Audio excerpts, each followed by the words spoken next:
تم عیدوں کے وقت یہ احساس کا واقعہ نہیں سنتے؟ جب میرے آقا صلی اللہ علیہ وسلم عیدگاہ جا رہے تھے، بیچ میں ایک یتیم بچے کو دیکھا جو پھٹے پرانے کپڑے میں تھا۔ حضور نے اس سے پوچھا کیا تیری عید نہیں ہے؟ اس بچے نے کہا عید تو ہے لیکن میرے بابا نہیں ہے، میرے بابا نہیں ہے، وہ شہید ہو چکے ہیں، مجھے پہنانے والا کون ہے آج؟ رمضان المبارک کی ایک خصوصیت یہ ہے کہ یہ احساس دلاتا ہے اپنوں کا بھی اور دوسروں کا بھی، اور اسلام کی یہ خصوصیت ہے، یہ اسلام کا خاصہ ہے کہ جتنی عبادتیں آپ دیکھیں گے اللہ رب العزت نے ان عبادتوں میں سب کو یکساں شامل فرمایا ہے۔ ہمارے نماز سے لے کر حج تک کے معاملات، ایکویلٹی، یونٹی، یہ ہر عبادت میں آپ کو نظر آئے گی۔ آپ پر نماز فرض جس طرح سے ہے، غریب پر بھی ہے، امیر پر بھی ہے، اور جب مسجد میں آتے ہیں تو صفوں میں کسی کے لیے جگہ خاص نہیں ہوا کرتی، جو پہلے آ گیا وہ پہلی صف میں ہے، اگر بادشاہ بھی تاخیر سے آیا تو پچھلی صف میں ہے، اور اگر غریب صف میں کھڑا ہو گیا ہے تو امیر اس سے شانہ بشانہ ملا کر کے ہی کھڑا رہے گا۔ یہ عبادت کی خصوصیت اسلام میں ہے۔ یہ جماعتیں تم پر جو واجب کی گئی ہے فرض نماز کی، اسی لیے کہ تمہارے اندر بھید بھاؤ نہ آئے، یہ تمام فرق نہ آئے۔ کاسٹزم کا فرق ہمارے اسلام میں نہیں ہے کہ یہ چھوٹی ذات کا ہے، میں بڑی ذات کا ہوں۔ اللہ تبارک و تعالیٰ نے ان تمام چیزوں کو بالکل پسند نہیں فرمایا، بلکہ قرآن کہتا ہے ان اکرمکم عند اللہ اتقاکم، تم میں سب سے زیادہ عزت والا وہ ہے جو سب سے زیادہ تقوی والا ہے۔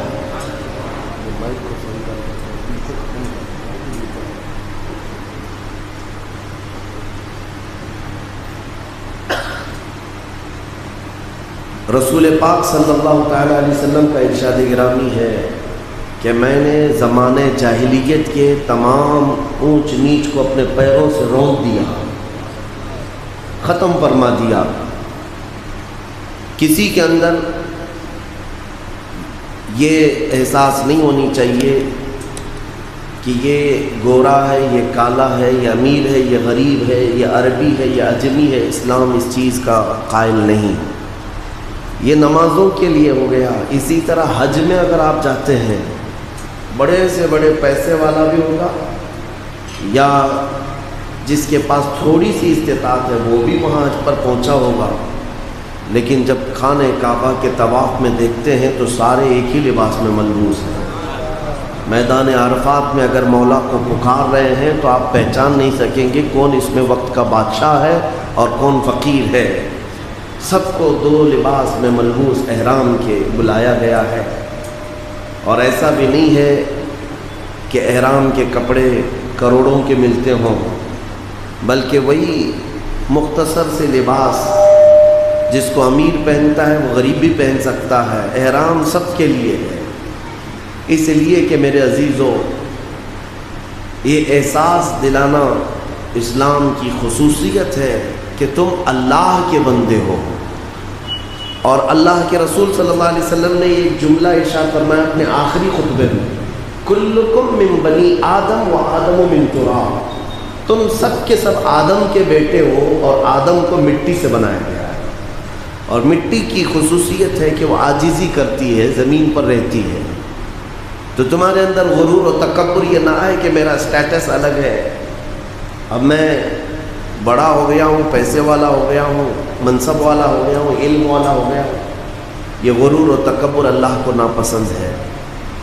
اسی طرح نمازوں کے سلسلے میں جیسے ایکویلٹی ہے، برابری ہے، حج میں دیکھا گیا ہے، زکوٰۃ کا بھی اور روزوں کا بھی یہ جو سسٹم ہے اسی لیے رکھا گیا کہ اللہ تبارک و تعالیٰ تمہارے اندر یہ احساس بھی دینا چاہتا ہے کہ اللہ نے اگر تمہیں مال عطا کیا ہے تو جسے نہیں دیا گیا ہے اسے دے کر کے تم برابر کر لو۔ اور روزے